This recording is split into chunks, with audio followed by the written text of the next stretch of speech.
Good morning, good morning. Okay, continuing on with Hilchos Pesach and how to kasher your kitchen. So very quickly, we're going to go through several halachas, several questions that came up a lot. Kashuring an urn.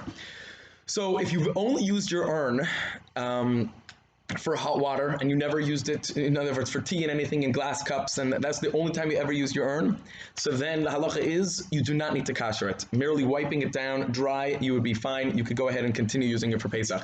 However, many people use the urn for, let's say, to heat challah on top of it. Once you use it to heat challah on top of it, it is you have to kasher it. And additionally, if a person uses the urn, let's say, to heat up hot cereal or oatmeal cereal or things for kids and things like that, then you do have to kasher it as well. How to kasher it? The way to kasher would be to go ahead and first of all run hot water through it, heat it up until it's boiling, and then run hot water through the spigot. And then you have to kasher the actual urn itself. So you can't use it for 24 hours, like everything else we're kashering. Then you're going to go ahead, fill it to the brim, make sure it gets to the boiling point, and then add boiling water into it. In other words, with a different pan, you should have a saucepan on the stove and wait till that's boiling, and then add boiling water into your urn. Kashuring other things we spoke about, like flatware and small pots you put into a bigger pot. What happens if you have your big pot that you want to make Pesach thick?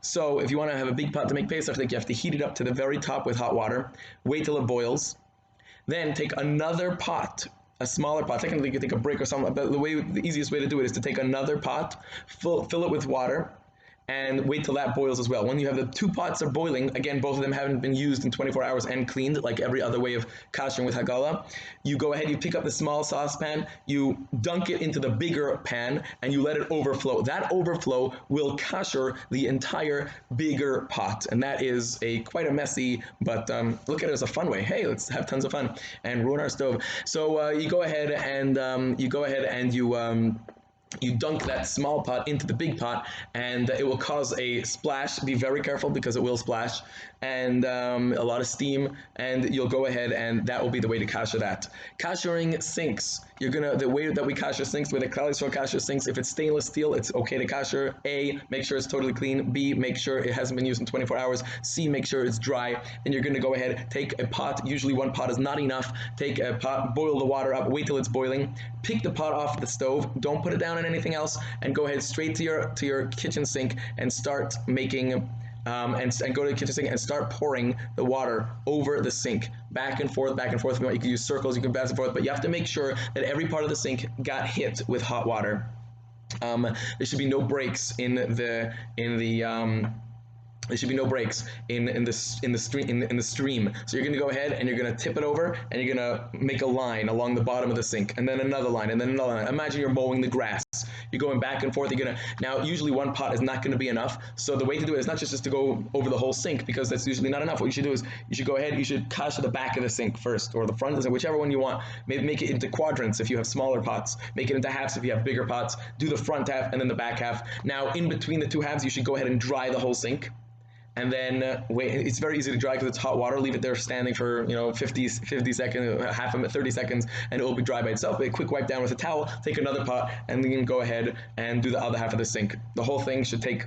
The main part of that is just heating up the hot water. The whole thing doesn't take too long. You have to do the sides of the sink also, and then the taps. That does get a bit messy, but again, it's not such a big deal. So long as you're not kashering your countertops, then it's not such a messy procedure. Kashering the countertops, assuming you have a type of a countertop that's kosher, then you're able to kasher that as well. That does get very messy. There, the water goes everywhere in the drawers, all over the floor.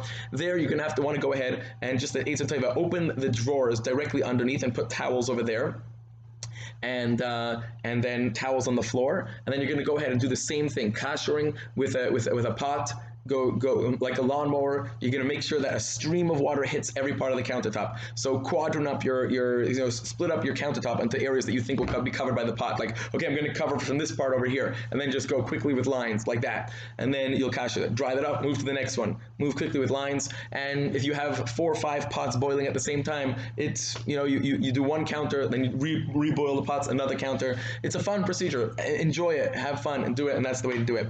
Kashering your stove. If you have a self-clean oven, just run the self-clean thing. Make sure that it's all clean, and Kashuring, that's the oven. If you have non-self-clean, you have to go ahead, heat it up, then you cover the door. There's two minhagim in this. I think we spoke about this, and I would tell you that if it's a non-self-clean oven, then the door should be covered with silver foil, and don't worry about it; it's not going to ruin your oven. And with the stove top, again, if anybody wants any more clarity with any of these, feel free to call me. And then the stove top, we'll go ahead and turn on the grates, turn on the knobs for half an hour or for 20 minutes even and just let them run, and that will capture the grates. The area around the grates, like the bottom base layer of the grates, should be covered with silver foil. If you want to go ahead and cover the top of your oven, that's also a good idea. The area is not directly around the grates, just tape that down with silver foil. That includes the front of the oven, and cover that with silver foil. The knobs, you can technically capture the knobs if you want to. Just boil up a pot of water, drop the knobs in. Usually they're not made out of plastic. It's okay to capture them, and that will capture them. If they are made out of plastic, then you're just going to cover them with silver foil, and you put them over there. And very quickly, the freezer and the fridge, you're going to want to go ahead and clean it out. If it's hard to get to crumbs, just be mavatal. You don't have to go crazy for hard to get to crumbs. If they're underneath the freezer and the very far and you just can't get to them, it's okay. You just be mavatal. You don't have to worry about it. And then cover the shelves with either silver foil or this lining that you can buy on Walmart or anywhere else. Have a great day, and of course, for any shadows, feel free to call. Good.